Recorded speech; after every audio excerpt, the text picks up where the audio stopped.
So we start.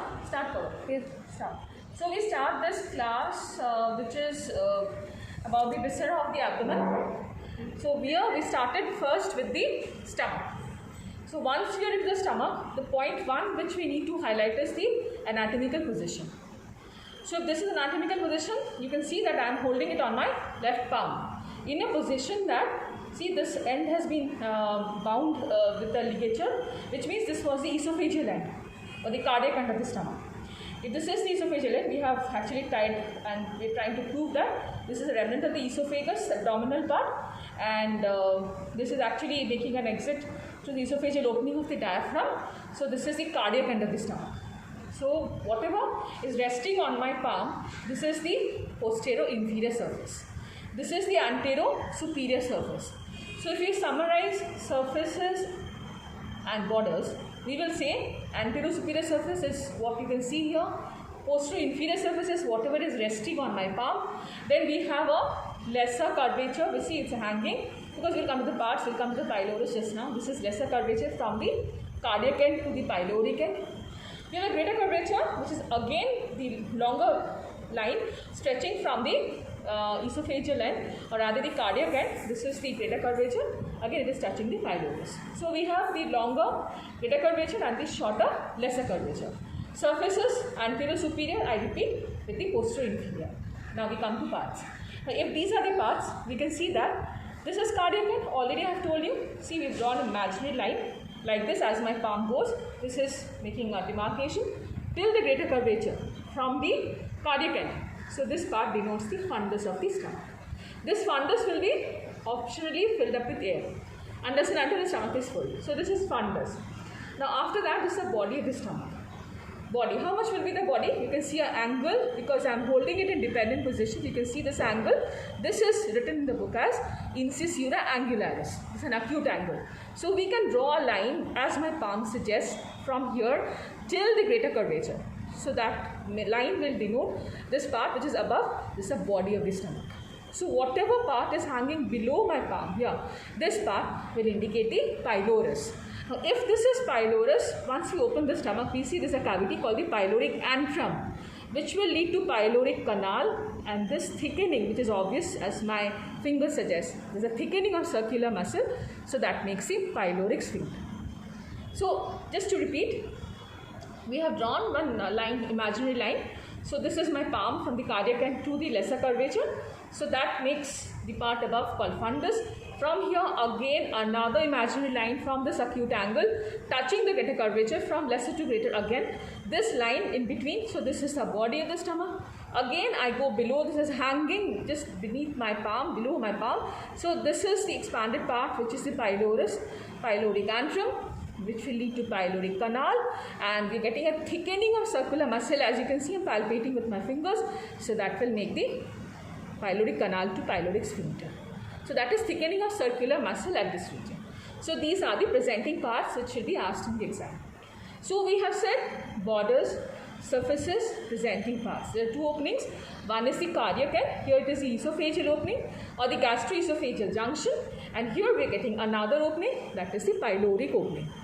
So this is one, this is another. This is how I will show you the presentation. Once I open my gloves, I will show the page from the standard textbook of Gray's Anatomy. You can correlate the diagrams from there. So schematic diagrams need to be put in for theory exam. This is the way you should have to look at the pictures. Now another question which will be asked just now after this presenting parts, we shall talk about the next point, which is the blood supply to the viscera. But before that, we will see what are the necessary relations. The necessary relations of this viscous will also show you what are the presenting blood supply sources, and also it will reach out to the nerve supply and it will reach out to the lymphatics as well. So there will be three important points just after this, which is the relations accounting to the blood supply, then to nerve supply, to the lymphatics, and naturally the next point will be reaching out to applied importance, which is theory, which I will not discuss in detail because that will be purview of theory class. So let us see how many relations can we see here, because we have to show you related viscera to account to those relations. As much as we can see, rest you will have to recap from the body or the cadaver which you have already seen. So relations, number one, what are we going to say? This is the anterosuperior surface. This will come in relation to the anteroabdominal wall. So if this comes in relation to anteroabdominal wall, there's one more point which I have said, I will talk in relations, that are the ligaments of the stomach, the ligaments. We will talk about the ligaments in relation to greater curvature, lesser curvature, or that will also cover the relations. So see, this is the anterosuperior surface. This will come in relation to the anteroabdominal wall. Posterior inferior surface will also come in relation to another structure which is called the omental bursa, which we will talk in relation to lesser sac. Now I am showing you one more viscera. Just to recap, see, we are seeing the liver here. I am holding it anatomically. Right lobe, left lobe, falciform ligament. You can see the left lobe here, as my left hand says, left triangular ligament. This is the gastric impression. So if this is overlying in the epigastrium, this is how the stomach will be placed. This is how the stomach will be placed. So we will see that this is gastric impression of the liver. The lower part, this will come in relation to the pylorus, quadrate lobe, also will relate to first part of duodenum. Pylorus to first part of duodenum, you are getting the fissure for ligamentum venosum, getting fissure for ligamentum teres, but you are also getting gastric impression, pyloric impression, quadrate lobe for duodenal impression, first part of duodenum. To begin with, this was the cardiac end or the fissure for esophagus in the posterior surface. This is actually the inferior surface of the liver. So accountability remains that whenever the stomach is visible, the liver is present like this. You can see as you open the abdomen, this is the falciform ligament. Left lobe of liver with the left triangular ligament reflecting to the left crus of diaphragm in this direction. So what we have is the stomach. This part will come in relation to the gastric impression of the liver. This is what I need to see. The stomach comes in relation to the inferior surface of the liver. That makes the gastric impression on the inferior surface of the liver. So accordingly, if we touch the viscera, you see this is fundus body. So naturally pyloric impression, wherever it comes in relation. This is where we are highlighting this part. So fissure for ligamentum venosum, fissure for ligamentum, this is inferior surface, so this is quadrate lobe. We will come to more relations at the porta hepatis. We will talk about epiploic foramen because that is the addendus to the lesser sac. So we have this part, anterosuperior surface. Let us see how many ligaments are attached.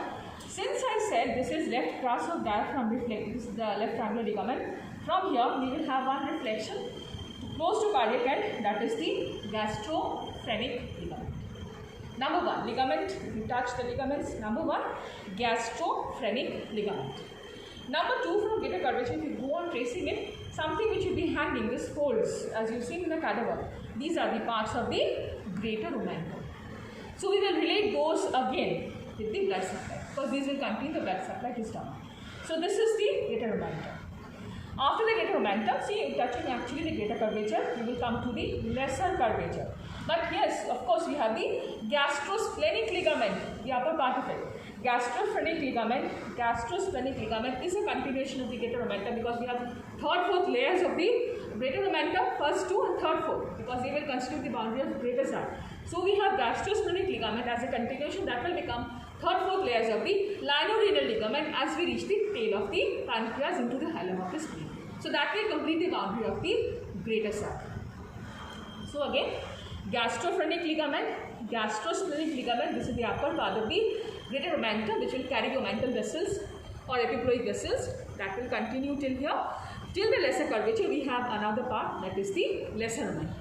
We will summarize ligaments again just to recover relations. We are talking about gastrophrenic, gastrosplenic, greater omentum. On this side, this is the lesser omentum. There is one more to add, that is the left or the superior gastropancreatic fold, which will carry the arching of the left gastric arching. Now we are coming to one more important relation, that is on the posterior inferior surface, that is the omental bursa. So this part, there is one area here. See, this is largely non-peritoneal. It's looking a bit rough compared to the shining peritoneum. This is opposite fundus. This is called the bare area of the stomach. This is called the bare area of the stomach. So this part, this is coming in contact with the posterior abdominal wall. Not really, it's coming in relation to the lesser sac, which is the omental bursa. And there will be several structures which I will show in some related viscera, which are constituting part of the stomach bed or the omental bursa. So what are they? I will show the figurative parts there in the book, but right now let us name the structures which will cross over to the posterior inferior surface related to omental bursa. What are they? Number one, as we said, left crus of the diaphragm. Because we said that gastrophrenic ligament reflects to the left crus of the diaphragm. Developmentally, these are all, this side, all the parts are part of the dorsal mesogastrium. Because on this side, when we talk about lesser curvature and the ventral mesogastrium, we will come to the lesser omentum. Right now, these are derivatives of the dorsal mesogastrium. So, left crus of diaphragm receives the gastrophrenic ligament. Okay. So, we have the relation number one to omental bursa is the left crus of the diaphragm. Number two is the upper part of the or upper pole of the kidney with the left suprarenal gland. Okay, we are not seeing kidney here.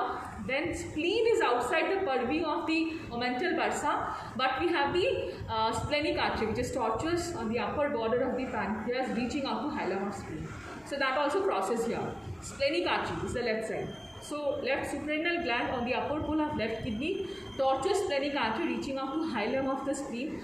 And if it is hilum of spleen, obviously there will be the tail of the pancreas, which we will show in the duodenum pancreas spleen composite.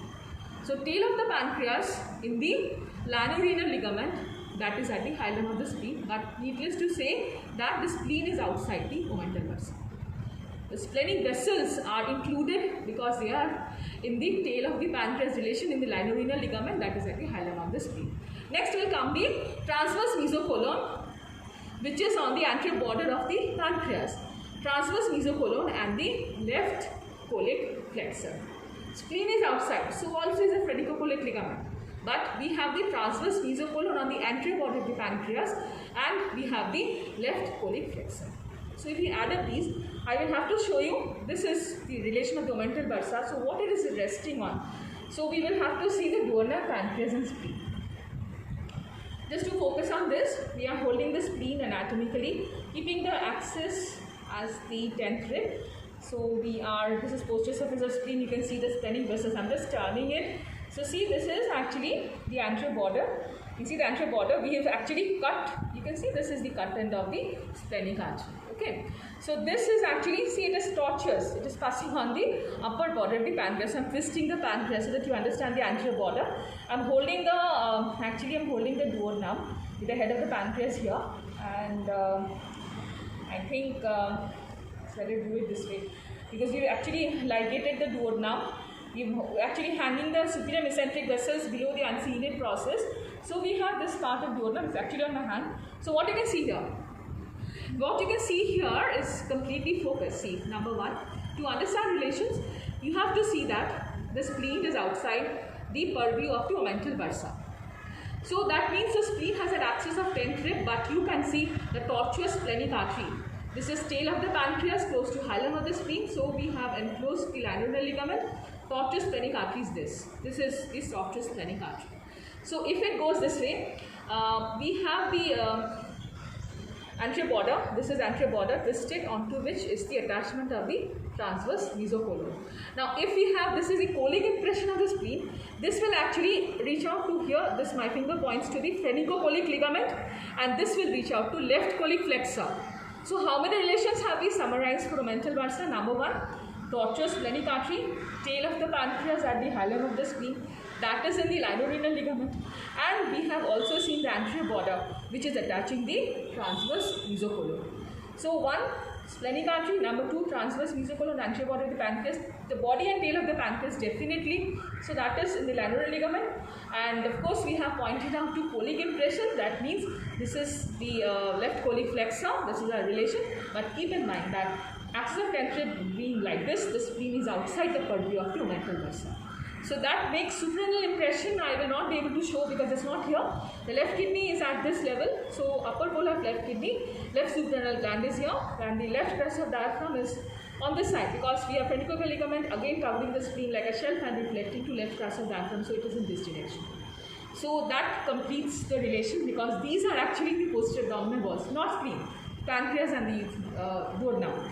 The second and third parts are related to posterior abdominal wall, so pancreas also. So this is posterior abdominal wall. So and actually, if we cover this, we can keep the liver like this, and if we keep the liver like this, obviously you can understand this is the left anterior ligament going to left crus of diaphragm. You can put the stomach here, the epigastrium when I come to the gastric impression. So that makes something of the relations which I have been able to say. So I think I will highlight the spleen again. This is the spleen. So just hold it anatomically like this. Again, axis of tension. Here you can see that the colic impression is very enlarged. So naturally this colic impression is accounting to the left colic flexor that is also being part of omental bursa. This is the gastric impression of the spleen. But definitely this gastric impression, though it's in the spleen, but this is not in the purview of the omental bursa. So lesser sac is actually, I will have to point out a finger towards the aditus of lesser sac. So that will be the epiploic foramen which you have seen, the boundaries of epiploic foramen. I think you already know that in the right free margin of lesser omentum is duct artery vein, posterior inferior vena cava. I can show that in the liver. Then if you put the finger from right to left, it points towards the aditus like a flask shaped structure, that is a lesser sac. So that will be the omental bursa onto which is resting the posterior inferior surface of the stomach. So this area, this is actually what we try to hint as a summation. This is omental bursa or the lesser sac. Now just to conclude the relations part, we shall say that, we will look at the liver again. See, we are reaching out to gastric impression for the liver. We are reaching out to the duodenal impression, quadrate lobe. We can see the gallbladder hanging. This is the porta hepatis which you have accounted for duct artery vein structures. So lesser omentum, which I will be talking in ligaments just now, is a fissure for ligamentum venosum. So from here the stem being attached of lesser omentum, we have reflection of the hepatogastric part and the hepatoduodenal part below. So that makes the attachment at the lesser curvature very prominent. So this is attachment of the hepatogastric part of the lesser omentum. The stem is attached to the fissure for ligamentum venosum here, and as I would say, below is a reflection of the hepatoduodenal part.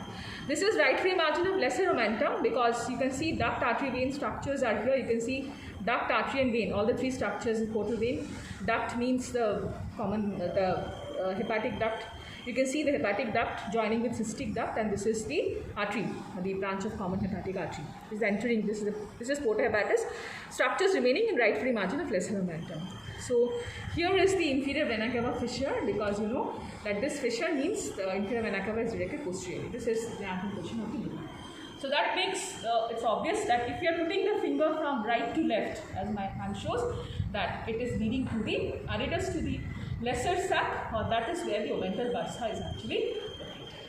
So relations would actually mean that, if I will just take a pause, because I think I already said too many things at one go, that we have summarized the anterior superior surface, posterior inferior surface, the greater curvature, the lesser curvature, cardiac end, the gastroesophageal junction, the pyloric end. We have summarized the fundus, body and pylorus of the stomach, till the pyloric antrum, pyloric canal, pyloric sphincter. So we talked about the ligaments also, gastrosplenic, this is the greater omentum, this is lesser omentum, and the gastrosplenic ligament is reflected to the left crus of diaphragm. To cover relations on the anterior surface, anterior abdominal wall, this relates to the left lobe of the liver, left triangular ligament. Behind the area of the stomach, we've talked about the relations of the omental bursa. So I think we take a small pause here till we reach to the next part of relations, which will cover the blood supply, nerve supply, and the lymph nodes, and obviously something about the blood involvement. So a small pause here. So here we begin again. We've taken 1 minute pause, and I firmly believe that I'm going to put in some pins which will be important for understanding your OSCE. So please try to follow the areas which I'm trying to point out. See, I'm just putting colored pins here. See, I'm put one pin. A white pin. See, for instance, this is in the OSCE. We have given the stomach, it's just lying on the tray like this. A white pin. So, say I say this is serial 1, I put a color code. This means gastroesophageal junction. Okay. Number 2, I'm putting another colored pin to understand. Say this is the pylorus. We are putting a yellow pin on the thickened circular muscle, so this is indicating the pyloric sphincter.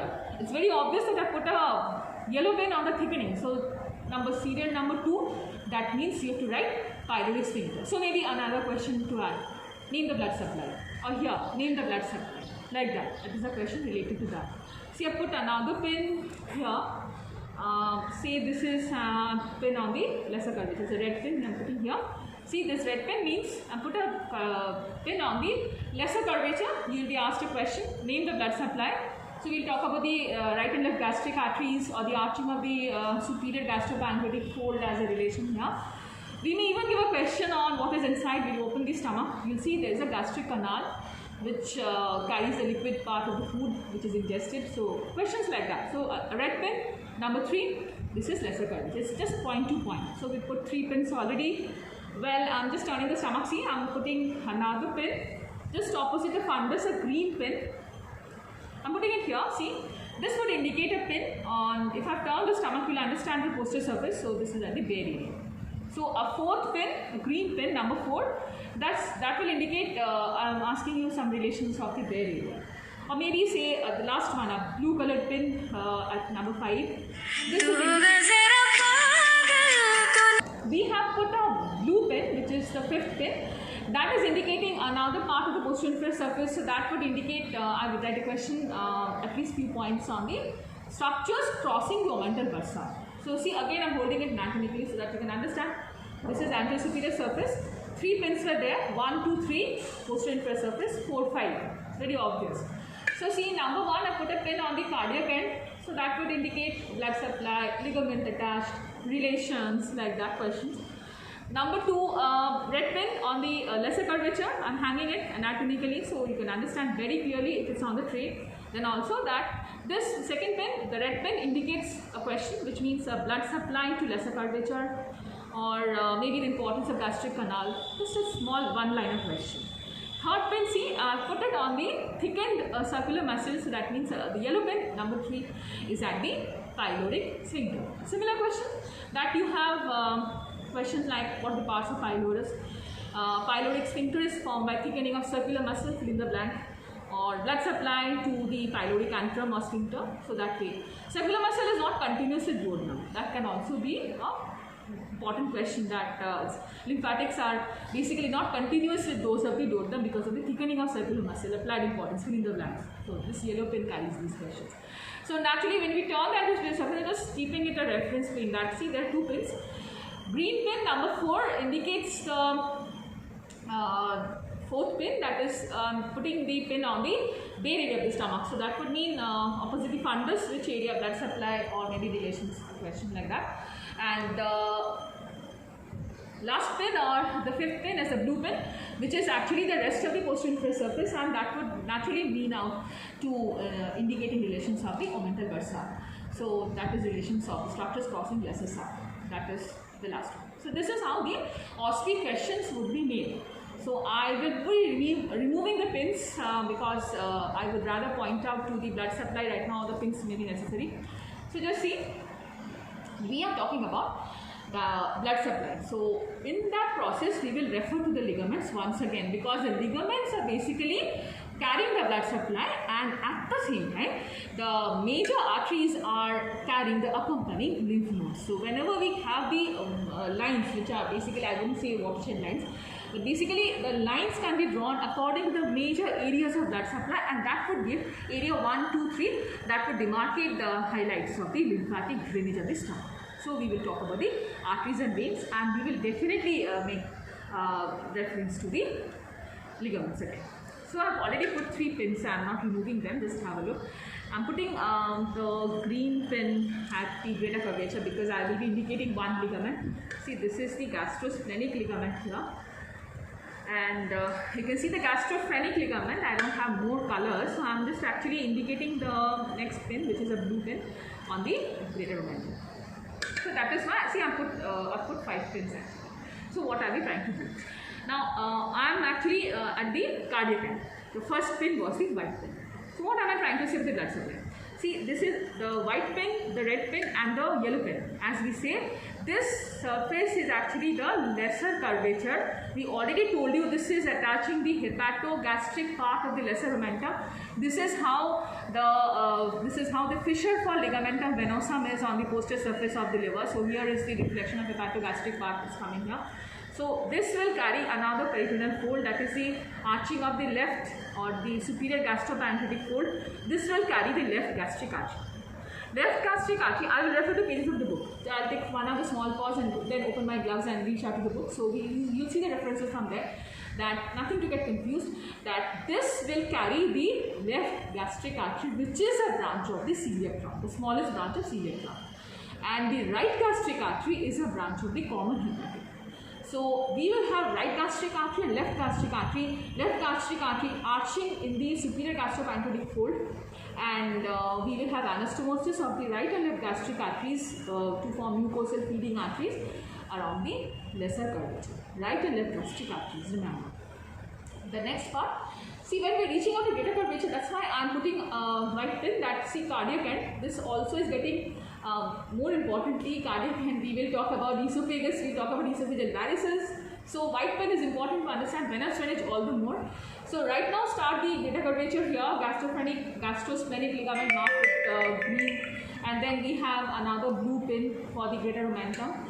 So gastrosplenic greater omentum. This part carries the anastomosis of the gastroepiploic arteries or the omental arteries. So what are they? We have right gastroepiploic artery and the left gastroepiploic artery. Just see how I'm just hanging the stomach from here. Right gastroepiploic and left gastroepiploic. From the celiac trunk, we have the presence of splenic artery, which is giving branches, left gastroepiploic, short gastric and dorsal gastric branches. So those are going to remain inside, or rather in the greater omentum, or rather they will pertain to the greater curvature. Right gastroepiploic artery is a branch of the gastroduodenal artery, which is again behind the first part of the duodenum. So right gastroepiploic, left gastroepiploic arteries, left, right is coming from gastroduodenal artery, branch of right hepatic, and left gastroepiploic is a branch of the splenic artery, a direct branch. So splenic artery has sufficient contribution to supply the greater curvature of the stomach through the dorsal gastric, short gastric, dorsal or posterior gastric branches or short gastric branches, and definitely splenic artery gives pancreatic branches. I'm just giving a picture of splenic artery. Please have a look at this. This is something which I wanted to show you in relation to pancreas. I already told you. This is a splenic artery. This is a tortuous splenic artery. See, the splenic artery is entering the hilum of the spleen. So I'm not putting another pin. If you want, I'll just take out the yellow pin and I'll put it on the splenic artery so that you can understand the contributing supply. This is the splenic artery. Just see that this is, I'm holding the spleen, splenic artery. This is a splenic vein on the posterior surface. This is actually the upper border of the pancreas. So here I put the yellow pin to show the tortuous splenic artery, and here is another. I'm just taking out the red pin to understand that this is splenic vein, because we will talk about more relations of the pancreas. So naturally I'm putting a red pin to understand this is how the OSPI will be given. So this is the splenic vein on the posterior surface of the pancreas. We are referred to the anterior border because we talked about the attachment of the transverse mesocolon. And please remember that the gastric greater omentum and the transverse mesocolon will be continuous, because that we have seen when we opened up the peritoneum in relation to the transverse colon. So naturally these are continuous layers that is forming the boundary of the greater sac with the transverse mesocolon and the third, fourth layers of the greater omentum. So naturally blood supply is very much interrelated. So just taking out the pins, you understood the splenic artery, and I'll refer to the pages of the book that whenever we talk about the stomach, I'm taking out most of the pins, that lesser curvature means along the white pin, left gastric and right gastric arteries. Here we have the epiploic arteries and major contribution from splenic artery along the greater curvature, that is to the dorsal gastric, short gastric, and splenic artery gives the left gastroepiploic. Right gastroepiploic is a branch of the gastroepiploic. To summarize, these are the arteries. Now what are the veins? Well, the veins, very importantly, we will also talk about the formation of portal vein, because we just now see how the portal vein is formed by the right and left gastric veins. So that's very important, that on the lesser curvature you will have the corresponding venous drainage from the right gastric and left gastric veins. So what they will do, correspondingly they will join to form the trunk of the portal vein. Now, if they join to form the trunk of portal vein, we can see the portal vein. Just please have a look, don't get confused that here we are using more pins. That see, this was blue pin, I'm fixing it on the portal vein. Here I've put a pin on the portal vein, because we were actually at the duct artery vein. This is gallbladder reflected. See, I'm trying to insert the blue colored pin on the portal vein. You can see my fingers are stretching the duct and the artery is lying here. See, this is the thick walled artery lying here. This is the common hepatic dividing into right and left hepatic branches. Shall I put a pin? Yes, I'm putting a white pin. Doesn't matter. I'm putting a white pin to understand the artery. See, I'm pulling this. You can see the artery on the white pin. and I have a red pen. Yes, I think I had a red pen. I have a green pen, doesn't matter. I have a red pen also. So I'm okay. I'm just putting the red pen to understand the duct system. I'm just pulling it out. See, if this is the OSPI method, I'm pulling the gallbladder so you can understand everything. So this is at the pituitary foramen. So blue pen, portal vein, red pen on the duct system, and white pen on the artery. Very obvious, all the three structures. So this is the right free margin of lesser omentum. This is stem of lesser omentum, hepatogastric part, hepatoduodenal part. So right free margin of lesser omentum covers all these structures. So the relation I was trying to say, right and left gastric veins, they will combine or join with the trunk of the portal vein. So we have indicated portal vein here. Don't confuse the inferior vena cava, it's actually the tissue. So this is portal circulation where most of the gastric venous supply will go.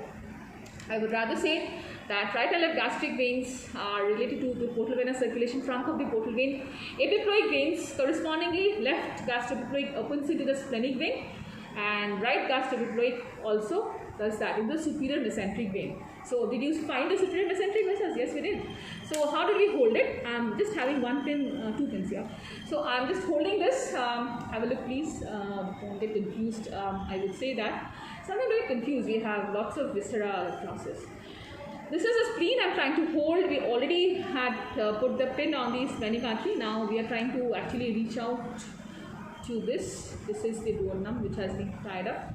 So whatever is hanging below uncinate process, see these are the ones. I can put a pen for your convenience. I'm putting a green pen. These are the superior mesenteric vessels actually. Yes, this is the way. I'm putting a pen. Superior mesenteric vessels means it's hanging. All of you can see that the hanging structure indicates superior mesenteric vein on the right side, artery on the left side. So I would say that the veins, superior mesenteric vein will receive the right gastroepiploic vein, whereas splenic vein, this is the splenic vein behind. Another pin I think is here.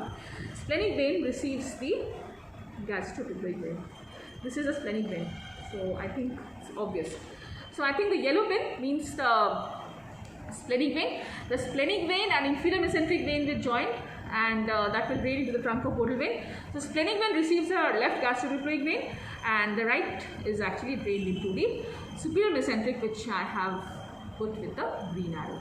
So all of it, the venous drainage to the stomach actually goes to the portal circulation. But that is not all. We have a very important relation which is often asked in the exam. That is, I'm just having another view of this. This is a cardiac end, or rather where the esophagus had opened. So here I'm just taking out the blue pen. We have a site for formation of esophageal varices. I put a blue pen to show you the site of esophageal varices because this part is actually a contribution from the systemic circulation, that is inferior hemiazygous vein, or esophageal tributaries of the inferior hemiazygous vein, that is going to rather communicate or making an anastomosis with the portal circulation or portal tributaries of the left gastric vein here. So if these are dilated in portal hypertension, we would get a condition called esophageal varices. That will be discussed clinically because esophageal varices is a feature of portal hypertension. Bleeding esophageal varices can cause matonesis. This is a site where I am trying to indicate that anastomosis and anastomosis between systemic veins to the inferior vena cava is from the inferior hemiazygous esophageal tributaries. And these are portal circulation, which is esophageal tributaries to the left gastric vein. So that would mean this blue pen indicates the site of esophageal varices. If I put a blue pen, I could keep multiple questions for the cardiac end to identify the site for esophageal varices, to identify the circulation here, the arteries, veins, as I told you, and also I would highlight lymph nodes, but I am not come till there. So I take a small pause because I will refer to the pictures for the distribution of lymph nodes along major arteries. So please remember that rest of the portal circulation, but here this is the site of portocaval anastomosis because inferior hemiazygous vein is systemic circulation, branches of the left gastric vein, that is the portal circulation. So this is a very important site to manifest the portal hypertension feature through the building up of the esophageal varices. That is a complete clinical condition because that can cause hematomasis, ruptured esophageal varices. So shall we take another small pause before? So we are back after the 1 minute pause. So I think right now we have got a comprehensive idea about how the blood vessels would look like, the arteries and veins. So we just refer to a very small point, that is the lymphatics. And I would say that I have put already 3 board pins to you for you to understand that what I am trying to actually highlight, the major areas along the watersheds of the major blood vessels. So what do you say?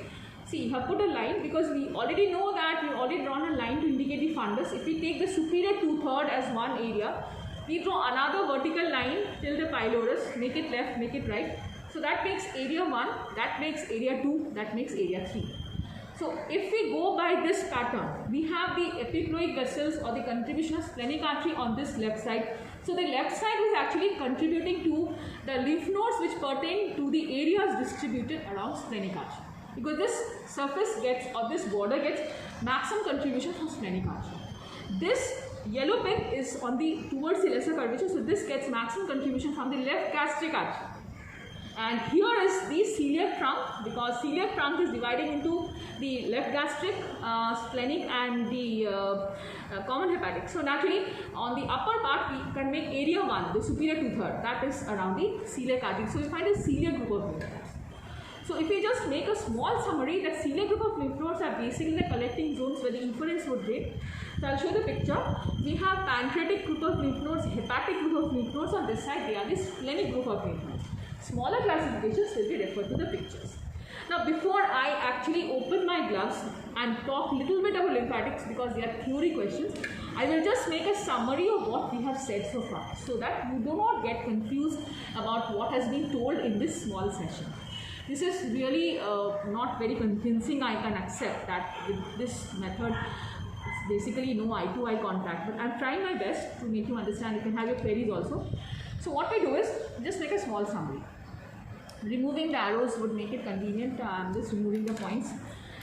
Please have a look. Summation, we had started with the viscera of the stomach. Number 1, point. Summation, point 1, hold the viscera in anatomical position. Number 1. If you cannot hold it properly, then there is no fluid. Anatomically, if you hold it, you understand surfaces and borders presenting parts. That is second category.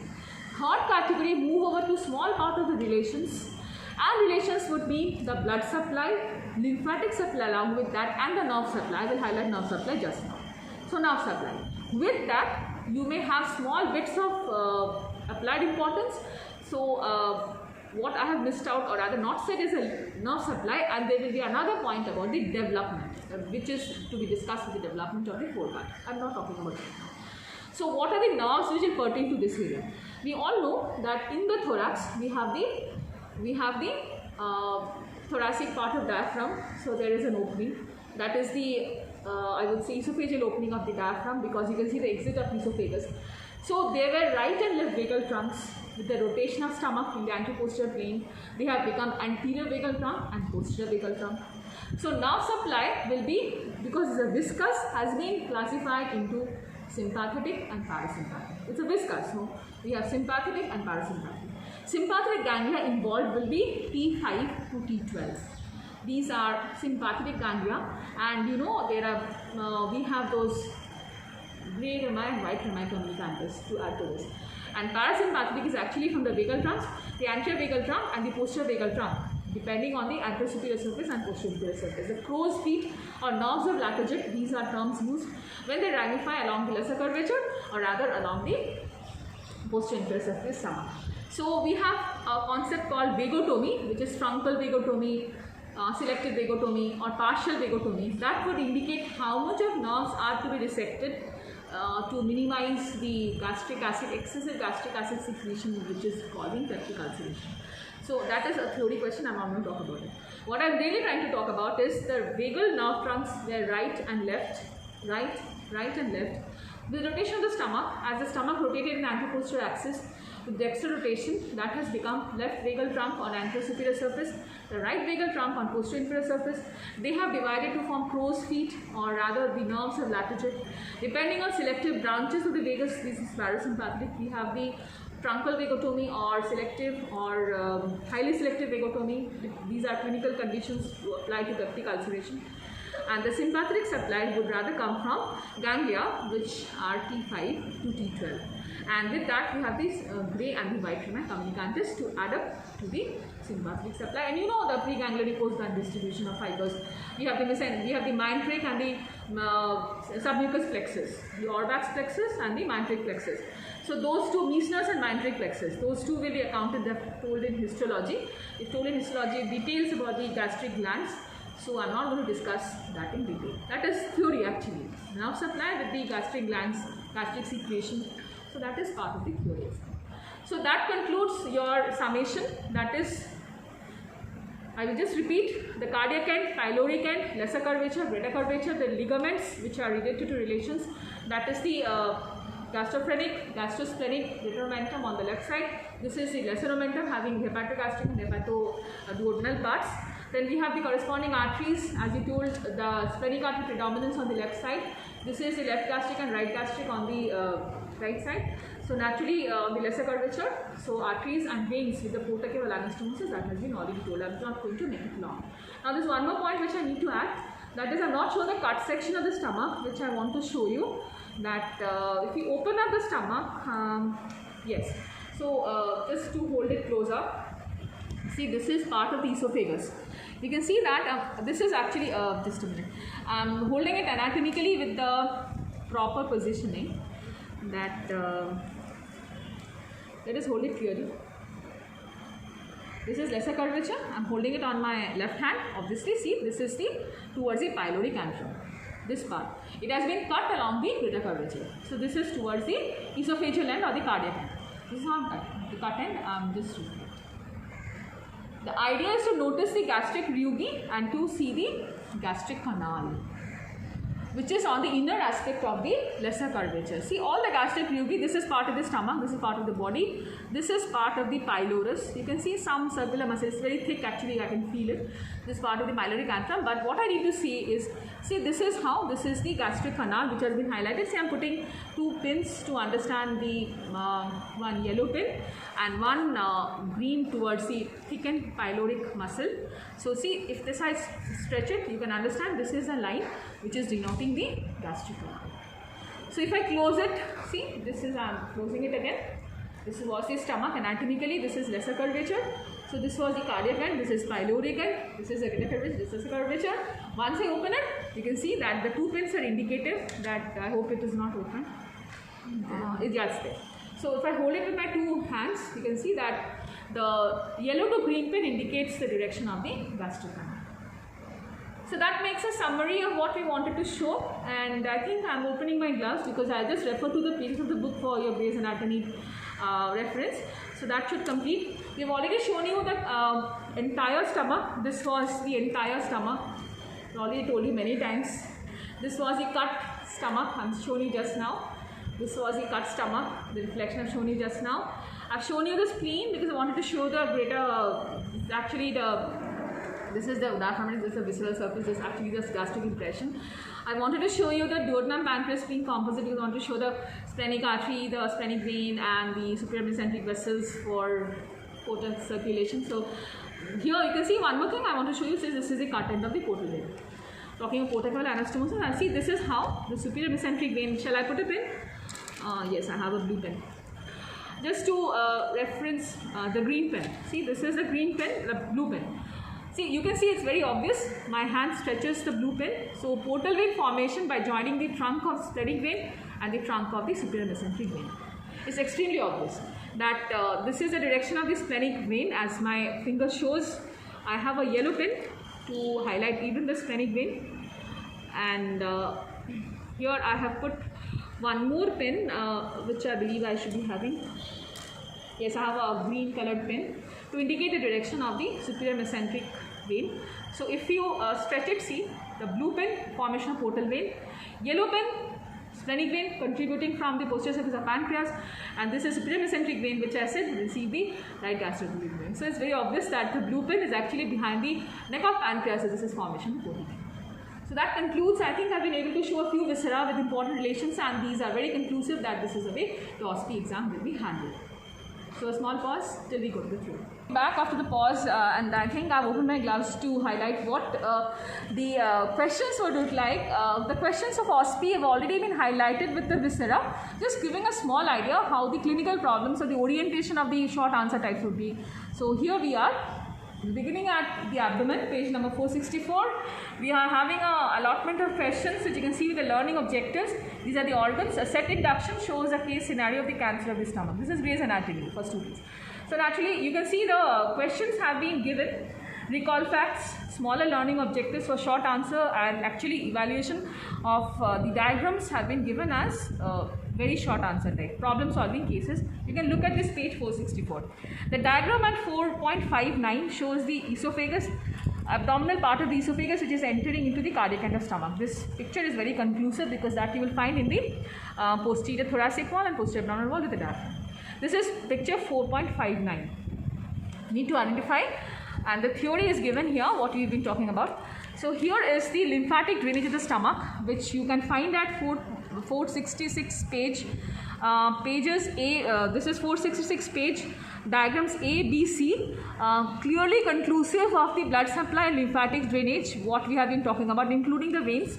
So this is very clearly conclusive of what we have been talking about. You can just refer to page 466. Arterial supply, lymph node B, and number C is parasympathetic supply. This is a conclusion of what we are trying to say. 4.61, this is 4.62 is actually the barium, which I haven't said, this is purely theory. So this is actually the lesser curvature and greater curvature with the highlights. 4.61 shows the diagrams or diagrammatic view of what we have been talking so far with the viscous. So this is important. And you can see the blood supply also given in action. This is a picture of posterior abdominal wall, 4.68. So this is actually stomach being removed, what we can see as part of the stomach bed. This is at figure A. So that would be in the conclusion. We are having small highlights of what we've been talking so far. So I don't think I should go into more detail. So if I go into more detail, I will rather go into more theory. So that would be about portal vein. But portal vein and portocaval anastomosis is only after we've studied about the liver. So thank you everyone, and I feel that this should be completely conclusive. Any queries, please post in the group. And I feel once you go through the Gray's Anatomy and have a clear insight into the video, this is completely confirmatory and completely self-analysis. So if you have a self-analysis, you will be able to answer any assessment. Thank you everyone.